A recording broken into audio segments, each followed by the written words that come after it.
저를 낳으신 거죠. 그 어린 나이에. 14살 때? 네, 14살, 15살 때. 퇴소 전까지만 해도 제가 막 정신과 병원도 안 가고 그랬는데 퇴소 후에 제가 직접 찾아가게 되고 약을 먹게 되고 약을 안 먹으면 잠이 안 오고 그러면서 이제 자살까지 생각을 하게 되고 안녕하세요. 저는 25살 봅슬레이 선수 강한이라고 합니다. 목소리 뭐야?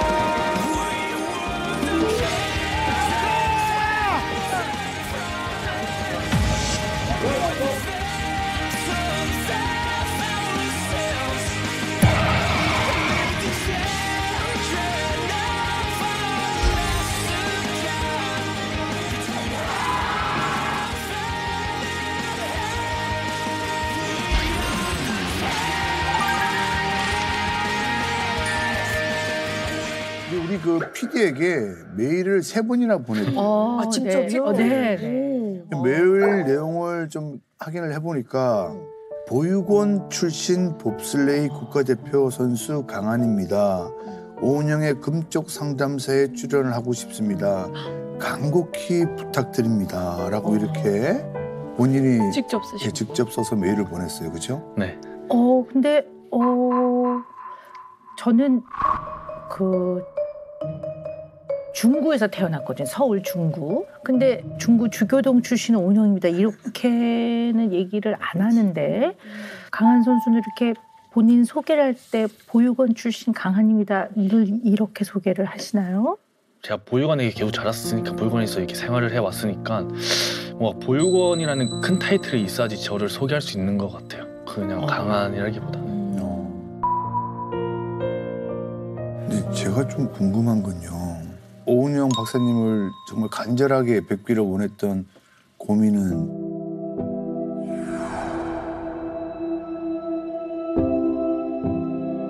그냥 부모에게 2번이나 버림받은 나는 누구일까? 라는 고민. 1998년 1월 1일 태어나자마자 이제 보육원에 입소를 하고 어떻게 보면 부모님한테 버림을 받은 거죠. 태어나자마자. 그렇게 해서 그렇게 보육원 생활을 쭉 한 20몇 년 동안 하다가 한 몇 년 전에 이제 아이콘텐트 방송에서 이제 부모님을 만날 수 있는 그런 자리가 생겨서 이렇게 나오게 됐는데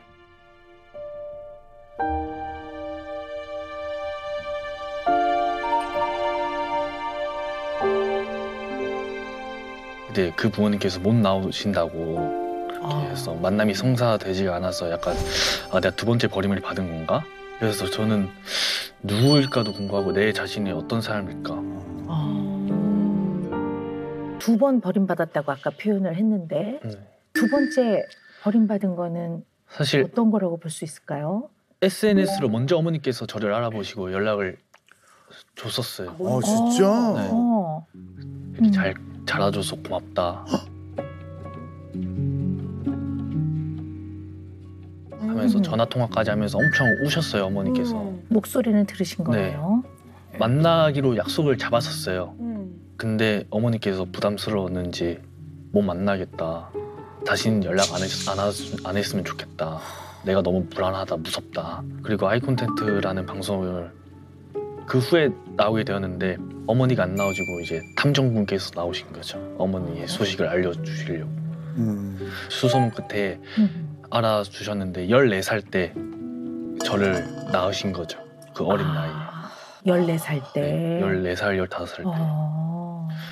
지금 새로운 가정이 지금은 새로운 가정이 있어서 저를 못 만나고 계신다. 그래서 어머니의 편지를 받았었어요. 먼 훗날에 친구같이 만나는 날이 오지 않을까라고 그렇게 해서 지금은 기다리고 있는 거예요. 그 뒤로도 연락은 따로? 네, 그 이후로는 아예 연락도 안 되고 전화번호 바뀌셨고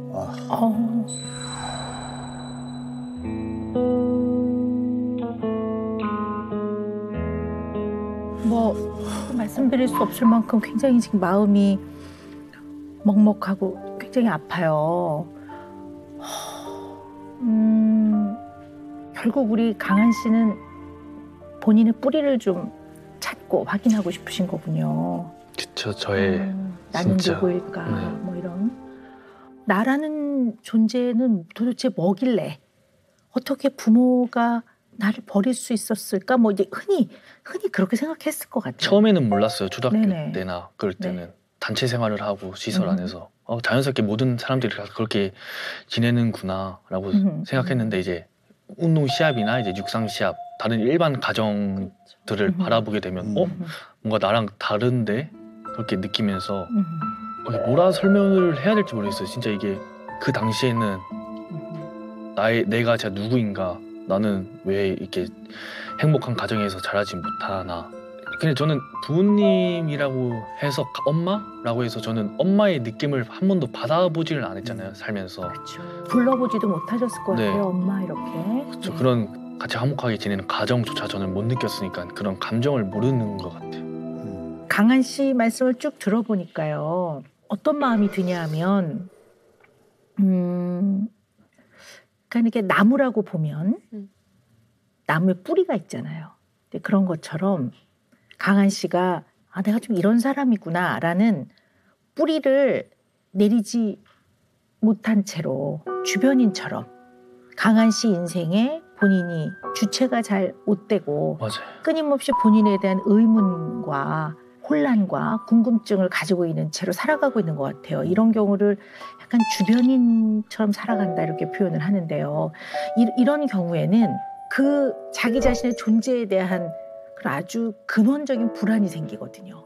그러면 중요한 거는 이 모든 상황에서 본인은 어떻게 느끼고 어떻게 생각하는지가 더 중요하거든요. 네. 저는 네. 어머니를 최대한 이해를 했어요. 원망스럽기보다는 진짜 제가 곰곰이 생각을 해봐도 이 어린 나이에 절 낳아주시기에는 엄청 힘든 그런 상황일 테고, 근데 절 낳아주신 것만으로도 진짜 리스펙하고 대단한 것 같아서 오히려 진짜 감사한 것 같아요. 그러니까 저는 좀 들으면서 이게 이렇게 생각하는 게 맞나? 그런 생각이 들거든요, 선생님. 그냥 어머니께 날 안 낳아주셨으면 지금 제가 이 세상에 없는 거잖아요. 그럼 이렇게 그거 힘들지 않았을 거잖아요. 그래도 절 낳아주셨으니까 그거에 단 한 개만 감사한 거예요. 다른 건 다 뭐 감사할 게 없잖아요. 제가 같이 지냈던 시간도 없고. 저를 낳아주셨으니까 제가 이렇게 친구들도 만나고 이렇게 지금 대한민국 한 국민으로서 생활을 하고 있으니.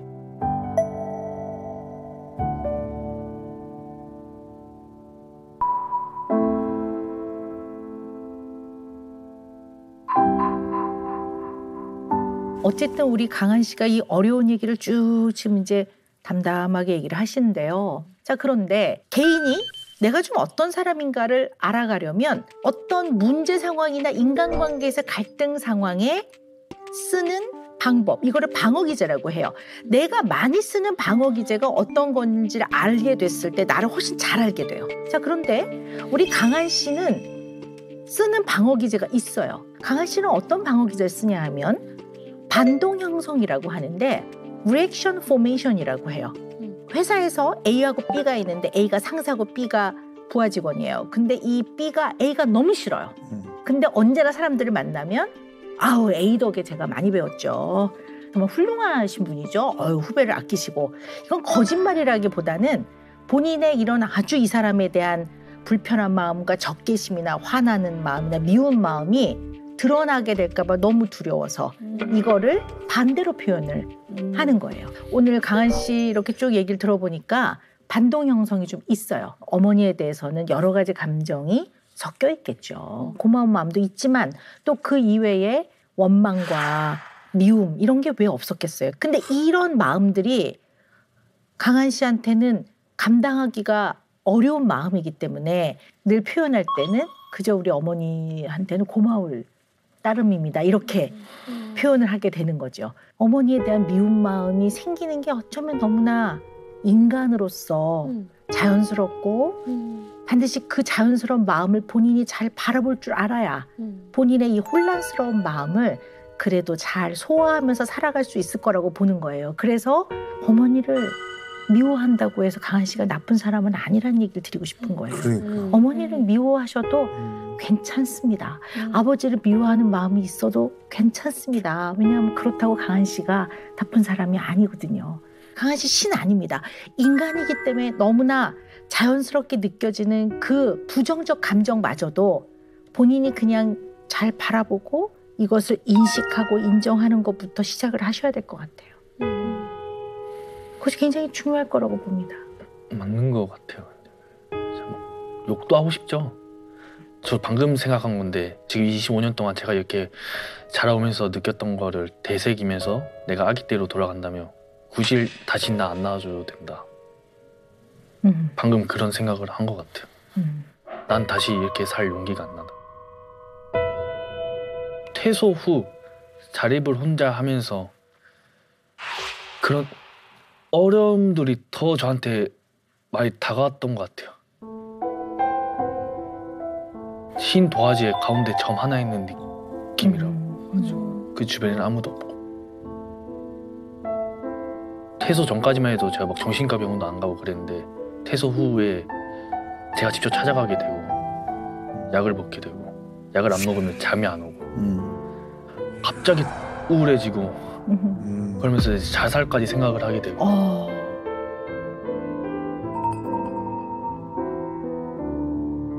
한 번은 그렇게 생각을 해본 적이 있어요. 제가 막 훈련 같은 데 가면 한 달치 약을 받는데 그냥 그걸 다 먹고 죽을까?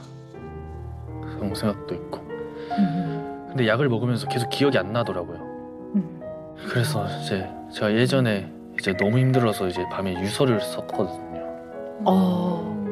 유서를요? 네. 근데 이게 많이 힘들었구나. 아니 유서를 가지고 다녀요? 진짜 여기 있네.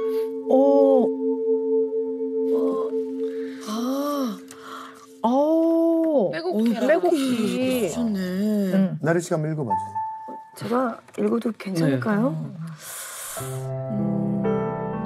저는 언제 죽을지 몰라서 미리 유서를 써둬요. 이걸 읽고 있는 지금 나는 아마도 이 세상에 없겠죠. 사람들은 그저 내가 행복해 보인다고 어린 나이에 잘 커왔다고 하지만 너무 힘드네요. 우울증, 불안장애, 공황장애 여러 증상이 한 번에 찾아오면서 버티려고 했지만 버틸 수가 없었어요. 이제는 떠나야 할 것 같아요. 정말 미안해요. 여러분 인생에서 강한 잊어주세요. 마지막으로 남기는 편지 유서 강한.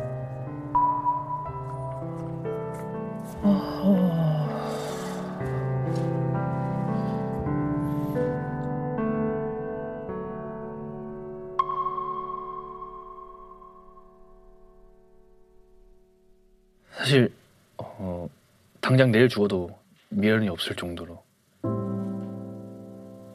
열심히 살았고 힘들었고 사는 원동력도 모르겠고 그냥 사는 것 같아요. 하루하루.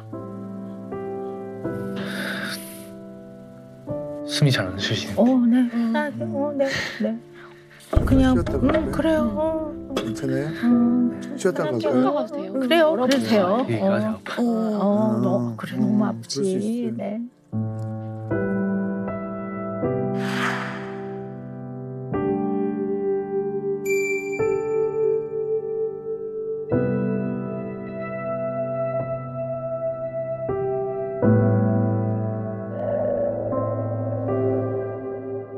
(25년간의) 그 외로움과 아픔과 또 어린 나이로 이거를 겪어내기 굉장히 힘들었을 거라고 봅니다. 강한 씨는 어쩌면 이 말을 제일 듣고 싶었을 것 같아요. 이 말 한마디면 굉장히 많은 부분이 해결이 됐을 것 같은데 어떠한 세상의 손가락질과 막 낭떠러지에 밀리는 느낌이었을 거예요. 엄마는. 근데 나는 너라는 생명체가 나한테 너무나 소중했어. 그래서 나는 임신을 유지했단다.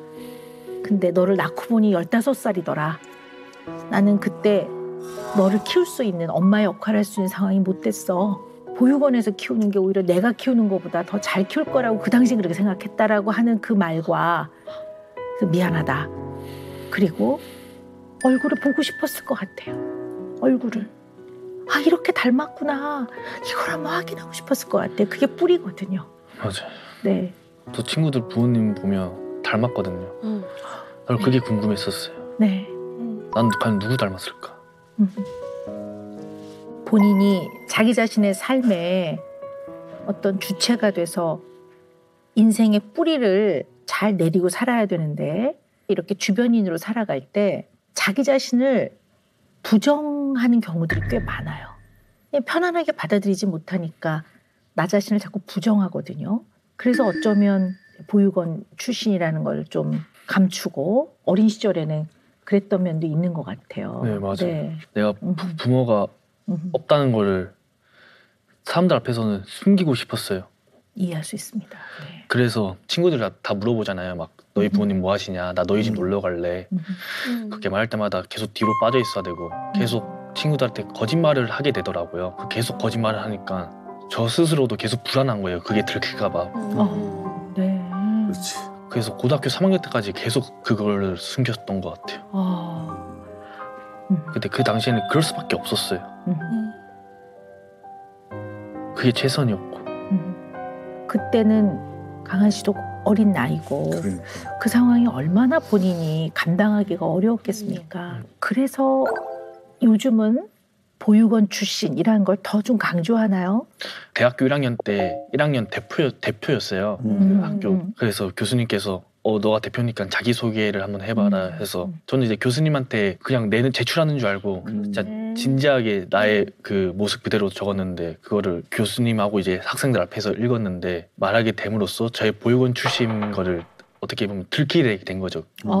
네. 그러면서 이제 제가 보육원에서 지냈던 거를 이제 학생들이 알게 되고 자연스럽게 내가 그래 보육원 출신인 걸 인정하면서 보육원에서 자랐다 그렇게 말하고 있어요. 네. 어쨌든 본의 아니게 이제 공개가 된 건데요. 과원들한테, 과친구들한테 이게 공개가 된 이후에 좀 어떠셨어요? 내가 숨겼던 걸 말했으니까 편안했는데 마음 한편으로는 내가 보육원 출신이라고 해서 계속 안 좋게 볼까 봐 그래서 눈치를 엄청 많이 보게 된 것 같아요. 자존감이 떨어지는 것 같고 친구들한테 하는 말이 있어요. 조금이라도 친해지면 정이 가면 나를 좀 친형? 친동생처럼 생각을 해라. 그 사람들이 나를 가족처럼 대해줬을 때 뭔가 마음이 가족처럼 대해줬을 때. 네, 그래서 제가 항상 가족처럼 지내자. 친형처럼 생각해라. 뭔가 안심이 되고 이 사람은 배신 안 하겠구나. 그러니까 가족이 생겼다라는 느낌이 들 때 가장 편안하고 행복하신 것 같네요. 네. 그러면서 마음 한편에서는 배신을 하면 어떡하지? 이런 마음도 사실 있는 거네요. 네, 그래서 뭔가 제가 10,000원이 있다고 하면 9,000원은 친구들한테 쓰고 1,000원만 저한테 쓰는 그런 사람이 되어 버렸어 어느 순간부터. 왜? 잘 보이려고요? 그렇죠. 최대한 친구들 안 떠나게 하려고. 친구들이랑의 관계. 그거 엄청 중요한 것 같아요 제 인생에서 지금은.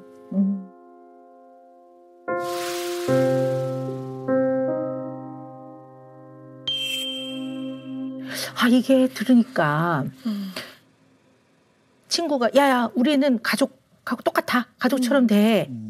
그래서 진짜 가족이 생겼구나 했는데 가족은 같이 사는 가족은 놀러 가지 않거든요. 근데 가족처럼 돼. 그러고 나서 가려고 하면 아니 왜 이렇게 자꾸 놀러 오려고 해. 이러니까 강한 씨가 느끼기에는 굉장히 이것이 어디까지 다가가고 어디까지 좀 내가 조금 뒤로 물러서야 되고 이런 것들이 굉장히 헷갈리고 혼란스러울 것 같아요. 특히 친구들 만날 때 제가 계속 일주일 전부터 계속 만나자 해서 만나는 건데 만나자고 했을 때 그 사람들이 왜 자꾸 만나냐 친구 없냐 그러면서 그런 생각을 하면서도 불구하고 제가 계속 이렇게 말해야 되는 거에 저 스스로 힘든 거죠. 친구와 같이 있을 때는 조금 덜 외롭다고 느껴요. 엄청 행복해요.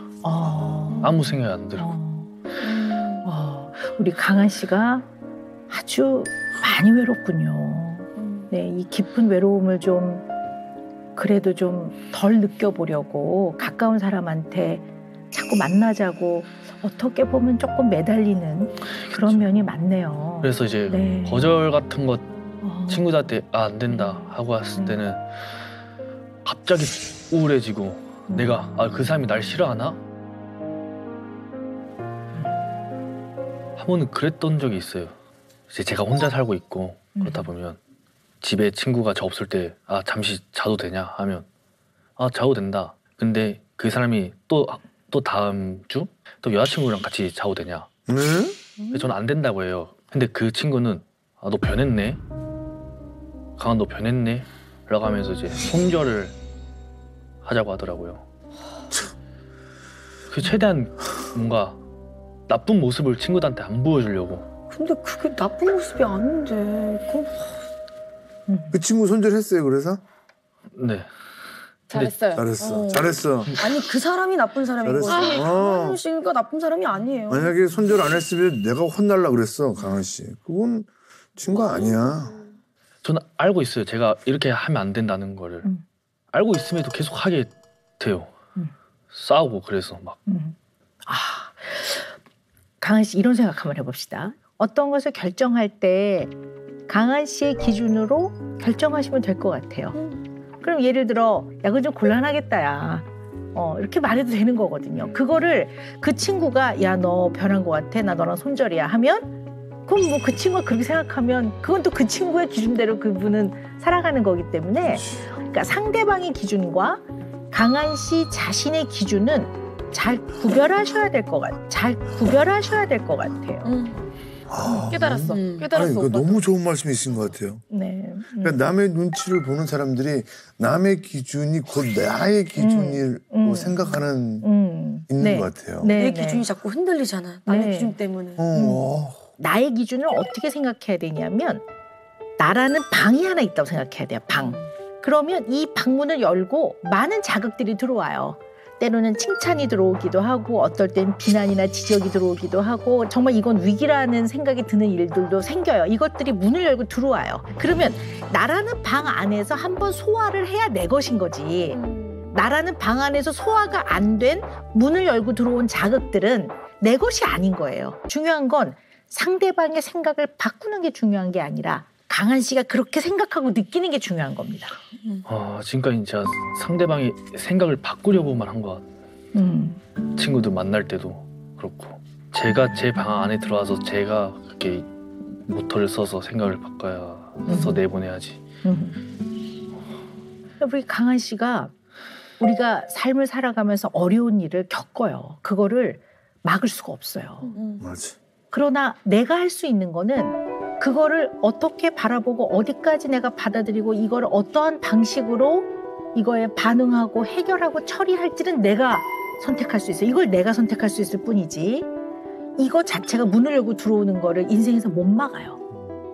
그래도 자원이 많은 사람들은 이 자원이라는 게 내적 자원이 있고 외적 자원이 있어요. 내적 자원과 외적 자원이 그래도 좀 많은 사람들은 여러 가지 자원을 그래도 동원해서 나를 보호하는 방향으로 해결해 나가는데 우리 강한 씨는 이 자원이 굉장히 없는 것 같아요. 그러니까 내적 자원이라는 거는 내 자신의 어떤 뭐 자존감이라든가 자긍심이라든가 내가 여러 가지 뭐 감정을 잘 편안하게 조절하는 능력이라든가 내가 갖고 있는 여러 가지 심리적 자원을 내적 자원이라고 하고요. 외적 자원은 나를 둘러싸고 있는 외부에서부터 도움을 받을 수 있는 것들을 외적 자원이라고 해요. 근데 우리 강한 씨는 이런 것들이 지금 현재는 풍부하지 않은 편이에요. 이걸 무지하게 많이 해보셔야 될 것 같아요. 제가 하나 약속할게요. 내가 강한 씨의 외적 자원이 되어드릴 거예요. 네. 네. 네. 파격적인 네. 대한민국의 네. 많은 분들이 지금 외적 자원으로 네. 오 박사님을 원하시고 계신데. 네, 네. 그럼 어떻게 어떻게 아니 물론 제가 할 수 있는 선에서 할 겁니다. 제가 할 수 있는 선은요. 강한 씨가 정말 사랑하는 사람이 생겨서 결혼을 고려한다. 그럴 때 혼주석에? 상견례 자리에 가지고 어떻게? 네 결혼식장에 어머니 자리에 제가 앉아드리겠습니다. 그래서 제가 그것도 네. 항상 네. 의문점이었거든요. 네. 아 나는 결혼하고 그렇게 하면 어떤 사람이 과연 앉아 있을까. 감사해요. 네 마음의 엄마. 낳은 엄마는 아니지만 마음의 엄마가 태워드리겠습니다. 아이, 너무 네. 그거 제가 살아있는 한 할 수 있을 것 같습니다. 제가 살아있어야죠, 물론. 살아있으면. 건강하셔야죠. 네. 건강하셔야죠. 네, 살아있으면 그렇게 하겠습니다. 그리고 강한 씨가 정말 이거는 너무나 중요한 문제여서 누군가 그 의논이 필요하다 할 때는 저한테 연락하십시오. 감사합니다. 네. 여기다가 제 꿈과 희망을 담아놓고 다녀요. 당신의 3일 멋지다면 어떤 모습인가요? 라고 저한테 물어보고 제가 이렇게 10가지를 써놨어요. 그러니까 이 10가지를 보면서 저는 조금 더 열심히 살고 멋진 삶을 살아야겠다라는 그런 생각이 들더라고요. 이거를 넣고 지갑에 넣고 다니니까 꿈이 이 안에 있는 것 같고 제가 조금 더 열심히 살아야 되는 이유가 여기 딱 있는 것 같아서 우리 그 강한 씨가 휴대폰 케이스 뒤에 있는 유서를 빼고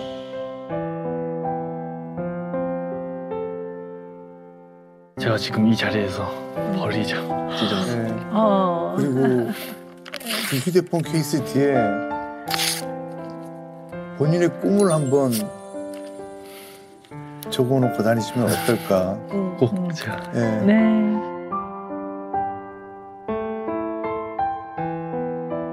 마음에 있는 그런 뭔가 덩어리가 다 산 조각처럼 다 깨지면서 다 날아가 버렸어요. 여기 오기에 대해서 가장 크게 얻어가는 게 아닐까.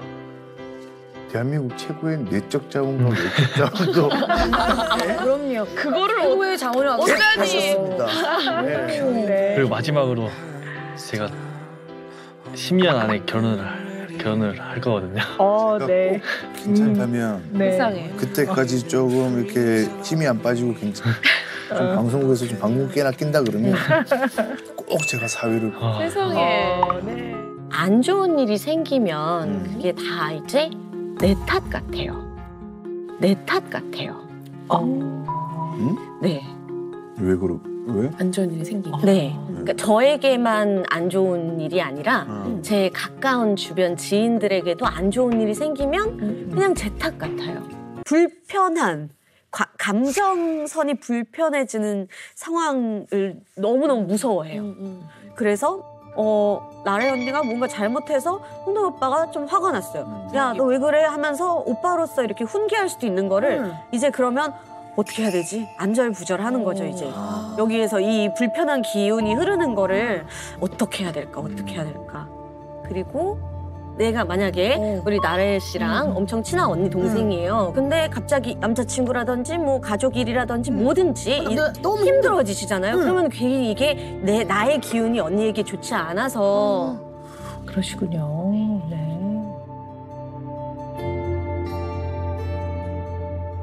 소속사 대표님 같은 경우도 저를 영입하시고 또 다른 이제 회사랑 뭐 인수합병 하면서 더 크게 이렇게 만들려고 하셨는데 빠그러지고 뭐 힘들어졌어요. 그러니까 대표님에게 있어서는 나는 그냥 별로 좋지 않은 좋은 영향이 아닌 사람이 아닐까라고 또 자책을 또 했던 본인이 그렇게 있거든요. 생각하시는 네, 거죠? 네. 네.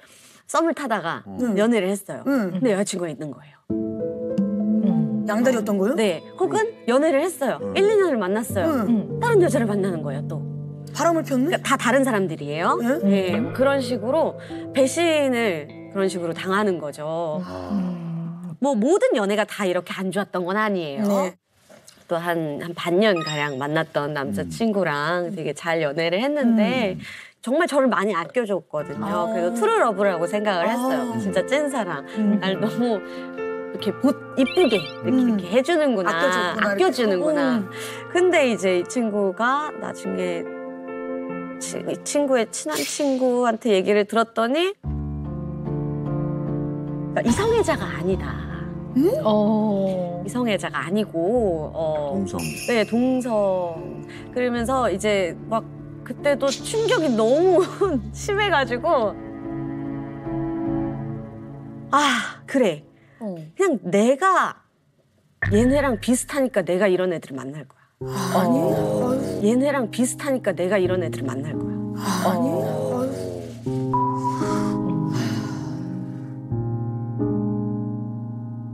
그냥 제가 되게 원흉 같다는 내가 나쁜 뭔가 모르겠어요. 진짜 이유를 모르겠어요. 저도 그렇게 해서 제가 너무 마음이 아프고 내가 너무 미안하고 그냥 나 때문인 것 같다는 생각이 밑도 끝도 없고 이유도 없이 그냥 그렇게 들거든요. 그러시군요. 네. 처음 딱 시작했을 때 성훈 씨 마이크 좀 빠져서 다시 했잖아요. 마이크가 떨어져가지고. 네. 그런 것도 본인 탓 같으세요? 아니요, 이런 사소한 일. 그거는 그건 그렇게 안 그러세요? 사소한 일 말고요. 테이프가 떨어졌으니까.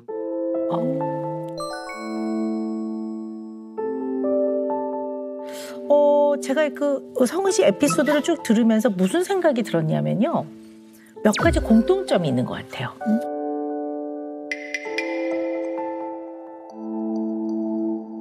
의미 있는 대인관계. 왜냐하면 이제 마이크 떨어진 거는 음향팀하고는 의미 있는 아직 관계는 아니거든요. 근데 그런 거 신경을 안 쓰는 것 같아요. 네네네. 근데 의미 있는 관계, 예를 들면 친한 언니, 네. 네, 소속사 대표님, 네. 남자친구, 네. 가족 이런 사람들은 의미 있는 관계잖아요. 네네. 근데 이 의미 있는 관계에서는 뭔가 내가 이 상황을 핸들링 해야 된다 생각을 하는 것 같아요. 네. 그래서 그걸 못했다고 생각이 되는 순간 내 탓이라고 생각하는 거죠. 네네네네.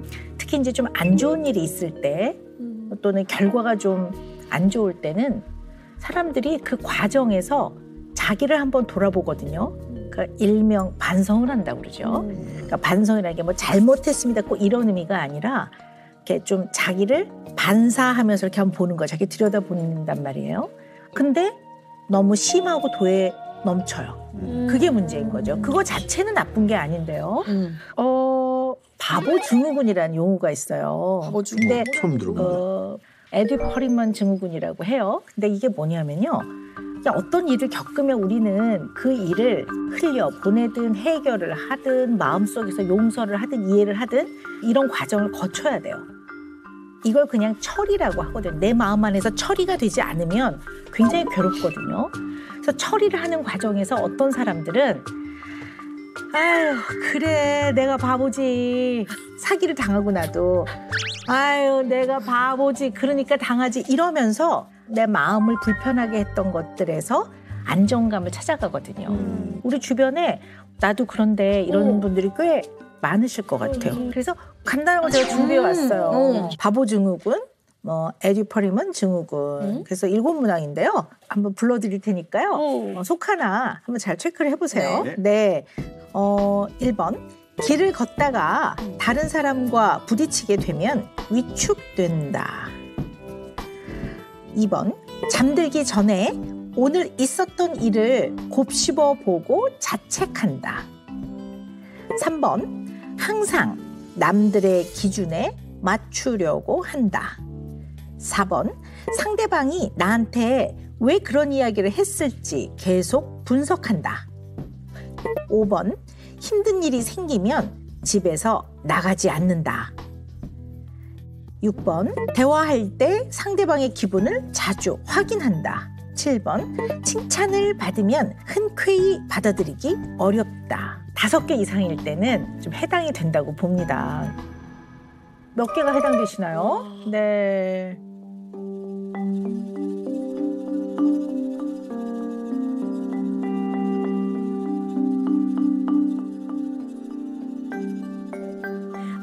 제 상황이 많아서 3번 빼고 모두 다요. 네. 3번 빼고 모두 다요. 네. 항상 남들의 기준에 맞추려고 한다. 네. 항상은 아니다.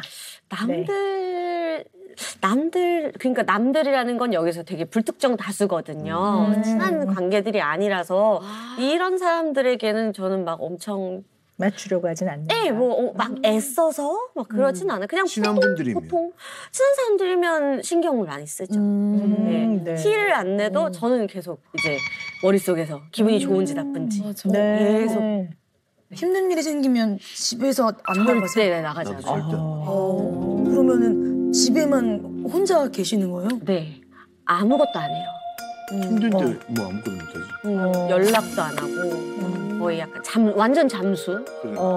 식사는 하세요? 거의 밖에서? 식사도 안 안 하고. 하고. 네. 딱 예민해지면 여기가 명치가 확 눌리니까 먹고 싶다는 생각도 안 들고 기분이 안 좋을 때 먹으면 바로 이렇게 네. 근데 좀 궁금한 게요, 성훈 씨. 칭찬을 받으면 흔쾌히 받아들이기 어렵다. 뭐 정말 그러세요? 그 얘기 좀 들어볼까요? 네. 이건 언제부터였는지 잘 모르겠는데 그러니까 아마 조금 커서부터였을 것 같은데 뭐 이제 촬영 끝나고 뭐 여기 작가님들, PD님들 성훈 씨 오늘 진짜 너무 고생 많았어요. 진짜 오늘 너무 잘해줬어요. 라고 얘기를 하시잖아요. 그러면 그냥 하는 말이겠지? 왜 나한테 저렇게 얘기하지? 맞아, 그런 생각을 가끔. 네. 본인이 진짜 만족했어. 아, 오늘 방송은 너무 잘 됐어. 제가 만족을 해도 그렇게 얘기를 들으면 왜 그러지? 왜 이렇게 얘기를 하지? 라고 해요. 라고 생각이 들어요. 본인이 만족을 해도? 네.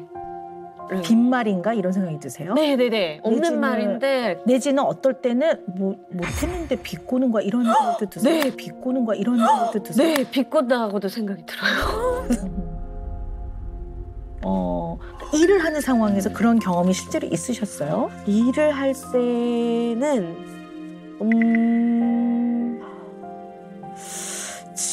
들어본 적은 없는 것 같아요. 하지만 왠지 그럴 것 같다라는 생각은 가져본 적이 있는 것 같아요.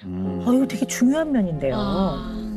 자기가 자기 스스로에 대해서 자기가 발휘한 능력 이것을 자기가 어떻게 받아들이고 판단하느냐 되게 중요해요. 근데 성훈 씨 같은 경우에 그러면 본인이 갖고 있는 능력에 대해서 온전하게 그것을 신뢰하고 그렇다고 생각을 안 하시는 건가요?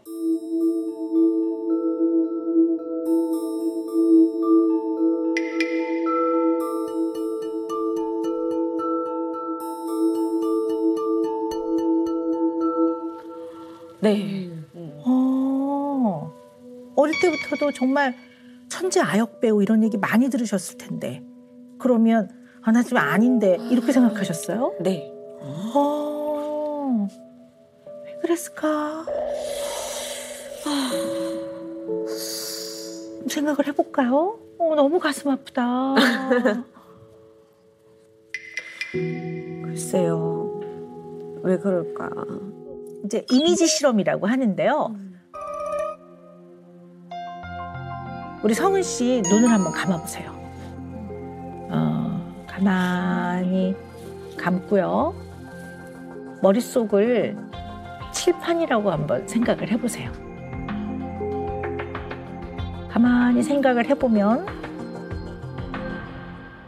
김성은 그러면 그 이미지를 통해서 떠오르는 단어들을 한번 얘기해 볼까요? 김성은은 어떤 아이였습니까? 그 당시에. 그 당시에.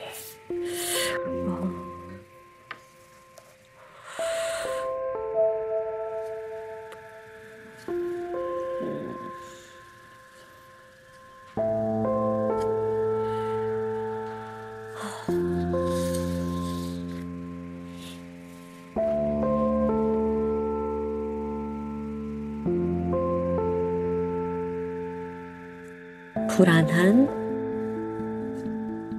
바쁜, 유복한,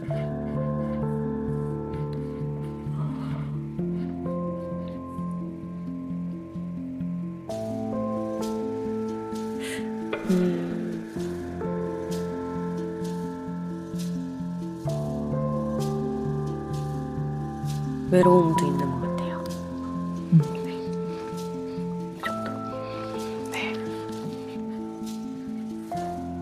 네. 자, 그러면 이제 성훈 씨 다시 눈을 좀 한번 감아보세요. 네, 다시 칠판을 지웁니다. 이제 이번에는요. 미다리. 그러면 떠오르는 단어를 쭉 한번 얘기해 보세요. 머릿속에서 미다리의 이미지를 쫙 떠올리면 떠오르는 단어들. 미다리는 어떤 아이입니까? 내가 애들 데리고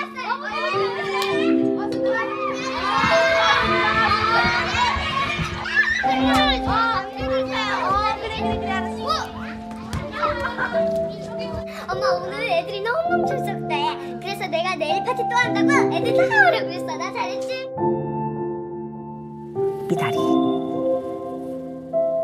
미다리는 어떤 아이입니까?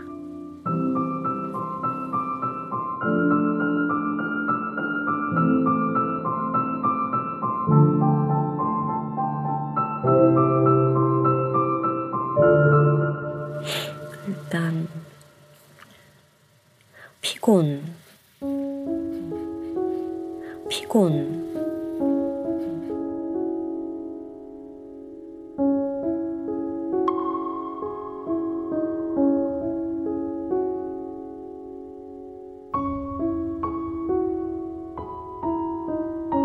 피곤하다는 게 제일 그러세요?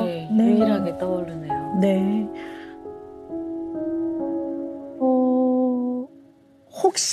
혹시 성은 씨가 배역인 미다리와 원래 본인 성은이를 아직도 좀 구별을 못하나?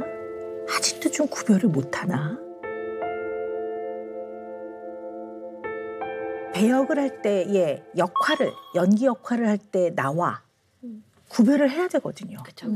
근데 지금도 미다리라는 아이는 어떤 아이였습니까? 하면 보통 미다리는 좀 산만하고요. 좀 활동적이고 쾌활 명랑하고 이래야 되는데 제일 먼저 딱 떠오르는 게 피곤함. 벌써 미다리와 인간 김성웅이 구별이 안 된다고 저는 봐요. 여전히 어떨 땐 헷갈리는 것 같아요. 네. 되게 스릴러 영화 같아요. 진짜. 소름 끼쳤어. 와. 그러니까 성은 씨한테 있어서 미다리가 제가 정말 그 시절에 정말 저의 연기력을 다 발휘했던 배역이었죠. 이렇게 인지하는 게 아니라 이미 성인이 된 성은 씨 내면 안에 여전히 미다리는 그냥 미다리 이퀄 김성은인 거죠. 이게 구별이 안 된다면 너무 힘들 것 같아요. 너무나. 그런 면을 좀 한번 얘기해 볼까요? 되게 중요한 부분인 것 같아요. 와.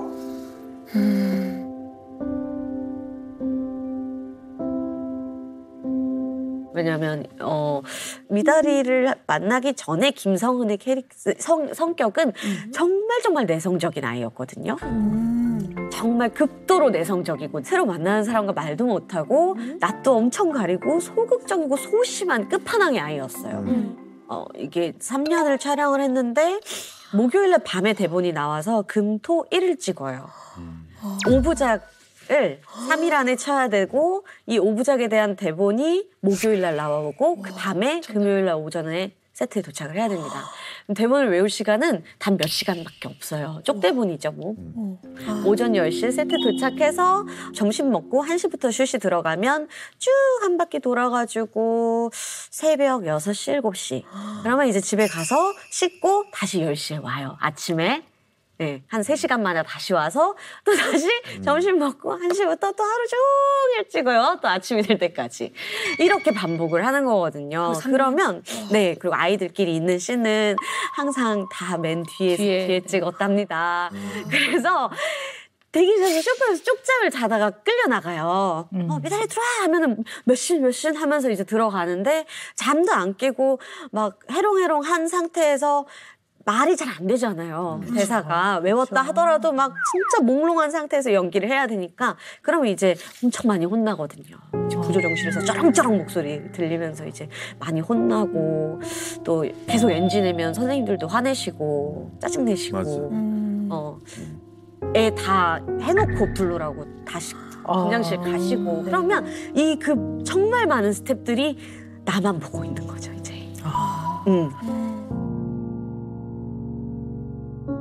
예전에 그 시절에 그때는 20년 전이니까요. 그때 그 상황상 빨리빨리 촬영을 해야 되니까 막 욕을 하고 야 왜 그따위래 뭐 이러면 어린 나이에 아, 내가 잘하고 있구나라고 생각하기 굉장히 어려웠을 것 같아요. 그렇죠. 네. 그러니까 그냥 큰 소리를 듣고 막 일이 꼬이면 내가 잘못했다고 생각을 하지. 그죠? 어린 시절에. 그리고 누가 어머 성은 씨 정말 어릴 때 연기 잘했어요. 그러면 속으로 무슨 잘해 내가 그때 욕만 먹었는데 이렇게 생각을 하게 된다면 자기 자신, 이 자신 안에는 외모, 능력, 대인관계 이 모든 게 다 들어가거든요. 그런 거에 대해서 올바르게 통합을 해서 잘 세워나가기가 많이 어려웠었을 것 같아요. 성은 씨.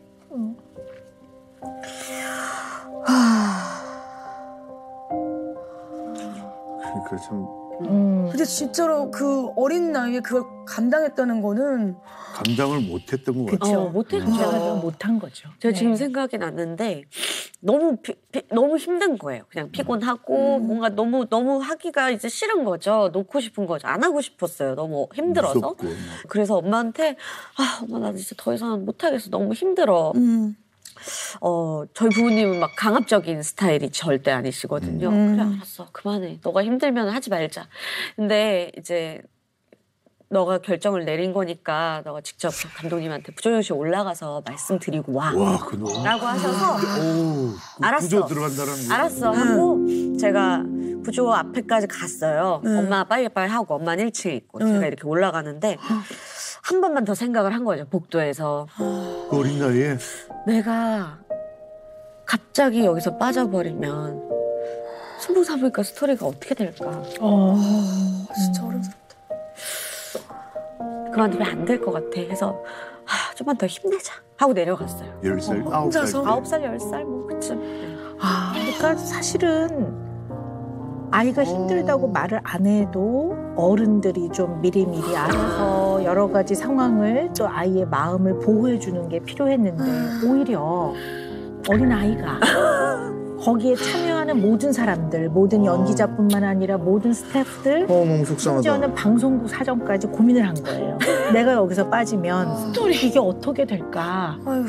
거기다가 사실은 국민들이 미다리 그러면서 굉장히 행복해하니까 국민들의 어떻게 보면 응원과 지지를 그 어린아이가 어깨에 메고 있었던 거죠. 그러니까 그걸 내려놓기가 너무 어려웠을 것 같아요. 네.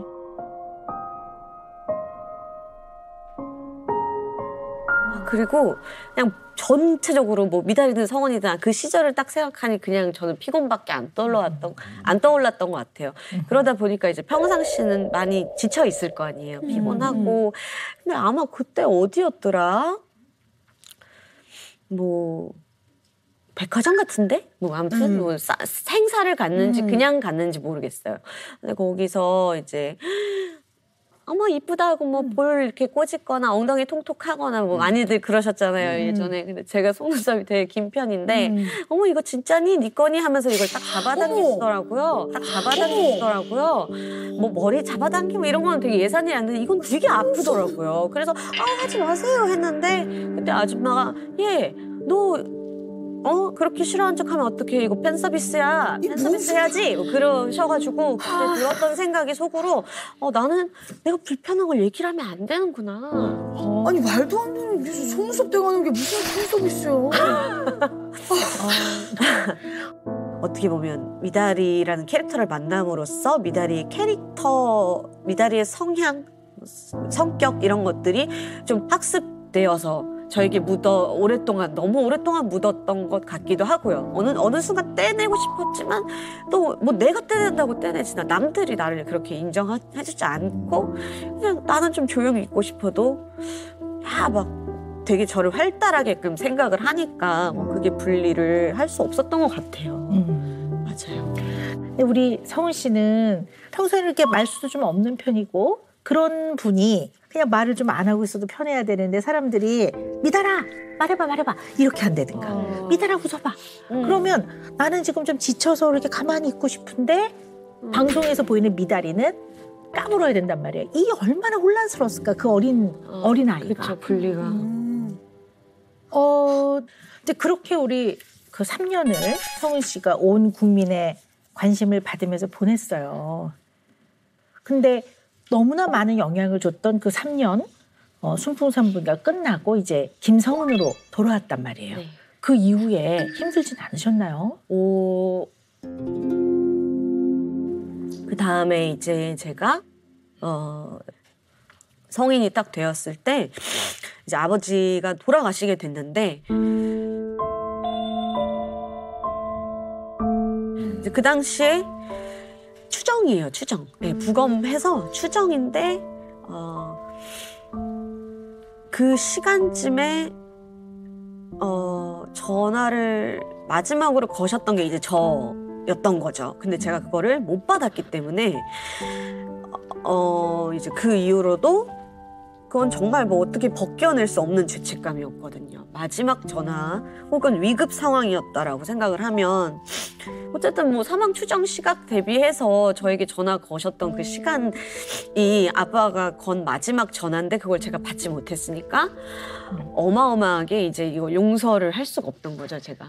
내가 전화를 받았더라면 아버지를 혹시 살릴 수 있지 텐데라고도 네, 생각이 들었고 그래서 그때 아빠 죽음 이후로 진짜 많이 힘들었죠. 제가 진짜 정신적으로 많이 약해지기도 하고 정말 네, 삶에 약간 의지를 많이 오랫동안 놓았던 것 같아요.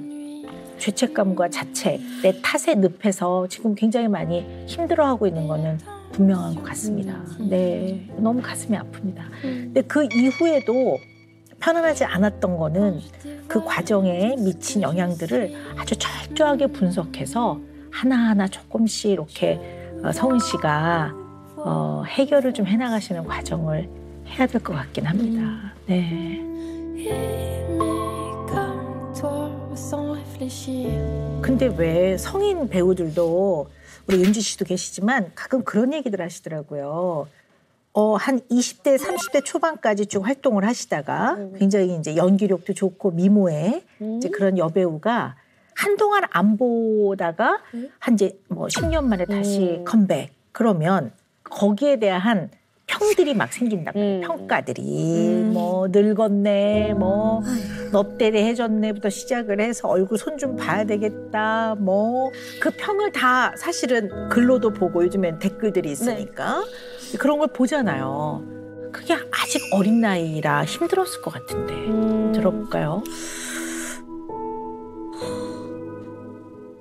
그냥 뭐 외모 평가부터 시작해서 뭐 역변했다. 그 나오는 방송마다 얼굴이 다르네. 이때가 언젠지 대충 알겠어요. 근데 실제로 그때 그랬어요. 지금 다시 되돌아켜서 그때 영상이랑 사진을 보면 참 왜 그랬을까? 왜 이렇게 얼굴이 뭘 이렇게 했을까? 하는 생각이 들거든요, 제가.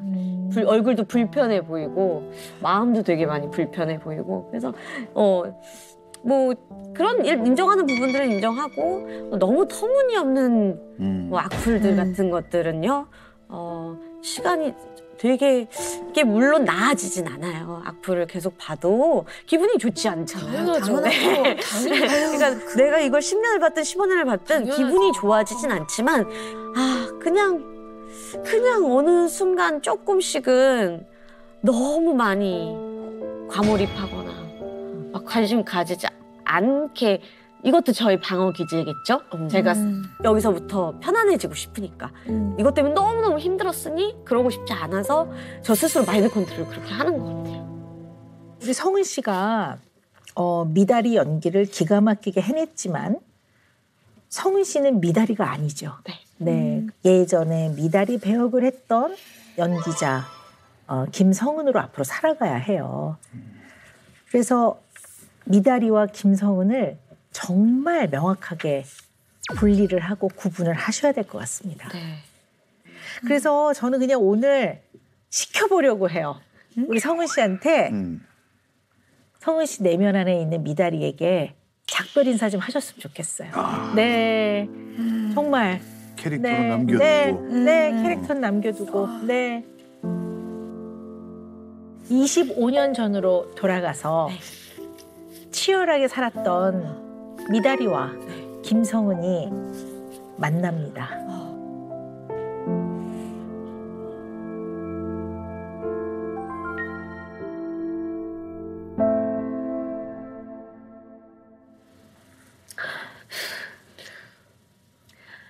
미달아,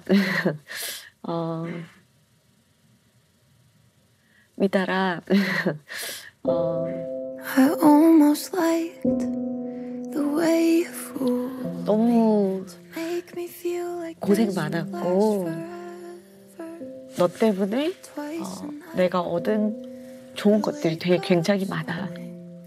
sleep 어, without you here 앞으로 would do me bad. 내가 살아있는 한 절대 그 감사함에 대해서 잊지 않을 거야. Called you out and labeled you a problem. 그리고 하지만 그래도 나는 또 나로서의 삶을 살아가야 될 테니까 이제 여기에서 작별 인사를 하도록 할게. You represent the codependence. I was down, you wore the shining armor. The side effect is cold resentment. Tricked me into thinking you were stronger. 내가 너무 고마웠어. I called you out and knew you were my problem.